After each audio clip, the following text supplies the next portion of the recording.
So what's going on guys, Kate is here and welcome back to a brand new video. For today I will show you the best new player guide in Hogwarts Legacy. So at the start of the video I will show you how do you unlock spells and how to use them to your best advantage. Then later we will look into different houses and what bonuses will each one give you. And then lastly we will take a closer look at the different monsters, characters and even potions that you will encounter and use in the game. And of course I will show you some hidden tips and tricks and much more. So if this sounds interesting to you, then let's get right into it.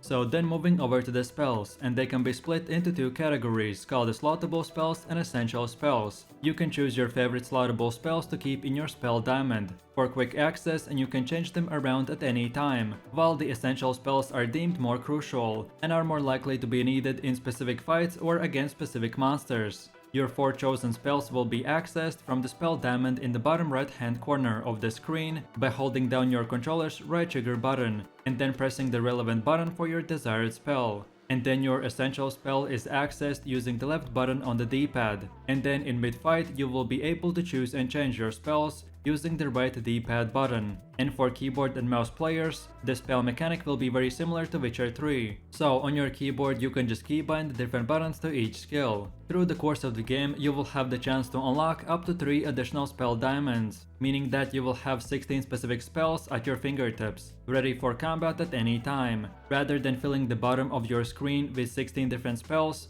we will be able to simply use the D-pad while holding the right trigger button to scroll through your preset diamonds. And again on keyboard, instead of having 16 keys to press, we will have just 4 keys for our main skills. So for example, for the first 4 spells, we will have to press 1, 2, 3 and 4. And then to scroll through the next 4 skill diamond, we will just have to press for example the Q key, and this will select the second diamond. So then we again use 1, 2, 3 and 4, and then press Q again to select the third diamond, and etc. And then last but not least, to access your spell diamond, it is essential that you're holding the right trigger through, because just basic tapping a key will only trigger a basic spell. So in combat you will want to press the right trigger multiple times to chain a combo of attacks and much more.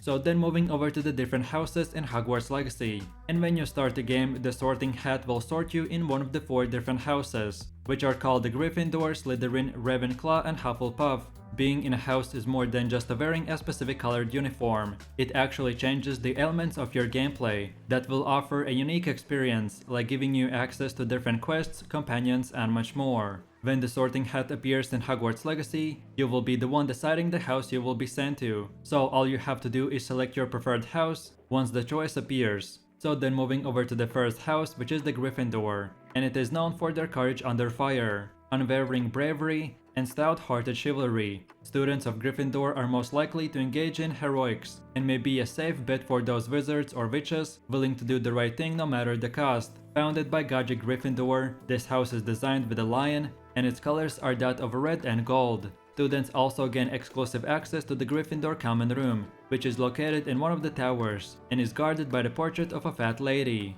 And if you choose this house, then you will get a student companion called Natasi Onei. Then moving over to the next house, which is the Slytherin, and this house is more known for cunning and ambition above all else. Students of Slytherin are often cast in a more devious light, as they're most often the ones who plan to succeed in their endeavors with little regard for morality or consequence to others. Founded by the Salazar Slytherin, this house is represented by a snake, and its colors are that of a green and silver. Then as well, everyone in this house will have access to the Slytherin Common Room, which is located down in the dungeons. And the dungeon itself is located underneath the large lake, casting an eerie glow from its windows. And if you choose this house, then you will get a student companion called Sebastian Sallow. So then for the next house we have the Ravenclaw, and they're known for their wisdom, wit and creative intelligence for solving problems, and students of Ravenclaw are often assumed to be the smartest of their peers, focusing less on raw power and more of the pursuit of academia. Ravenclaw prides itself on pursuing the magical arts, while drive and diligence to become masters of spells and magic. Founded by the Rowena Ravenclaw, this house is represented by an eagle, and heralds in a blue and bronze. Their students' own room is in another of the main towers, much like Gryffindor, and although instead of requiring a password, students are often tasked with solving riddles, and then enjoy its large vaulted room, with wide open windows overlooking the grounds below. If you choose this house, then you will get a student companion called Amit Takar. And then for the last house, we have the Hufflepuff. This house is known for being the most inclusive house to invite anyone who value hard work. The students of Hufflepuff House are generally taught as a good-natured lot and pride themselves on patience, loyalty, and fair play. While not as ambitious and competitive as other houses, they are tried and true and still capable of great things. Founded by the Helga Hufflepuff, this house is designed by a badger alongside colors of yellow and black. Their common room is located somewhere near the basements of the castle and feature a homely and cozy room full of various wonderful plants and fauna, and it is even located somewhere close to the kitchens. If you choose this house, then you will get a student companion called Poppy Sweating.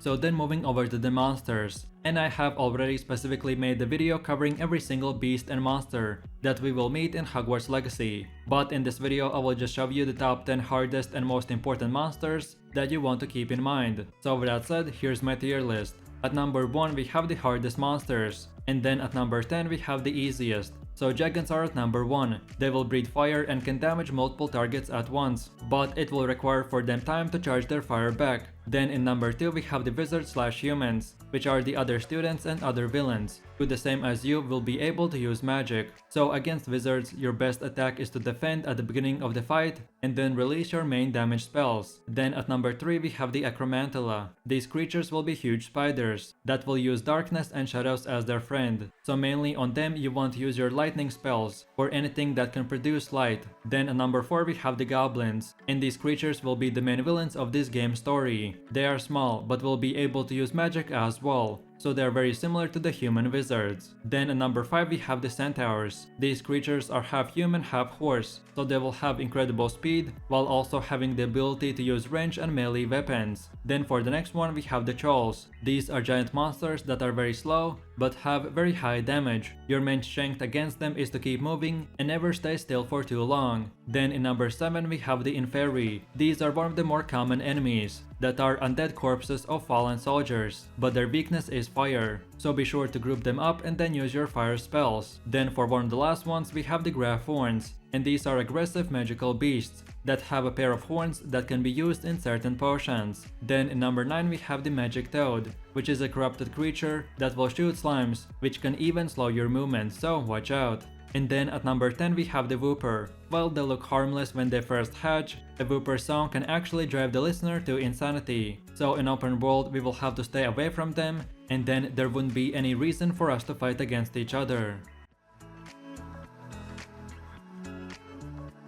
So then moving over to the potions, and spells aren't the only way to become a stronger wizard in Hogwarts Legacy, but you will also be able to brew potions that will aid you in combat. There are two things we know about potions in Hogwarts Legacy. First, you will be able to attend a potion class during your stay in Hogwarts, and then second, you can brew potions to use them in your combat. Brewing a potion will include gathering all the required ingredients and then attending more classes to unlock more advanced recipes. Or then the second way to brewing the potion includes quick time events, so you will be able to get free potions from different quests and much more. As of right now, there are 4 types of potions. The first one is called Fortifying Potion, and this will transform whoever drinks it into a stone-like version of themselves. Doing this will protect you from upcoming damage during battle. Then the second one is called the Wingenveld Potion, and this is a simple healing potion that is used to heal injuries over time. Then the next one is called the Felix Felicis. This one is a pre-order exclusive bonus, so it seems that only people who pre-order the game will be able to brew this potion.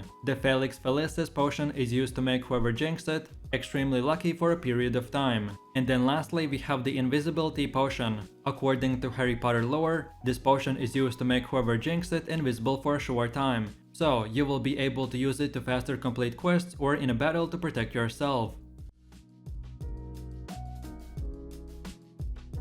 So then moving over to one of the last topics, which are the talents. And besides using your magic to cast powerful spells, you will have access to a wide range of upgrades to your character in the form of talents and abilities. In this game there are over 50 different talents in total, divided into 5 different categories. To unlock a talent you will need to spend talent points, which you can get by leveling up and completing quests. These talents are an excellent way to customize your gameplay experience, as different talents will allow you to cast different types of magic. Moreover, these talents can be used to upgrade your spells plants, and potions to increase their power. The first talent category is Stealth. These talents in this category will improve your ability to sneak around, so you can complete quests way faster and with less fighting. Then the next one is the Room of Requirements. The talents in this category will improve your abilities in the Room of Requirements, so this will be a great way to upgrade and unlock more advanced spells. Then the third talent category is the Core. These talents in this category will improve your overall effectiveness, so your spell damage and duration. And then we have 2 more talents which are more in-depth and will require a specific video, so be lookout for that as well. But in general, you can level up your Hogwarts Legacy character in a few ways. Equipment can be upgraded, as can abilities, along with talents. So completing challenges in the open world will give you experience, which then can be applied to upgrading your talents.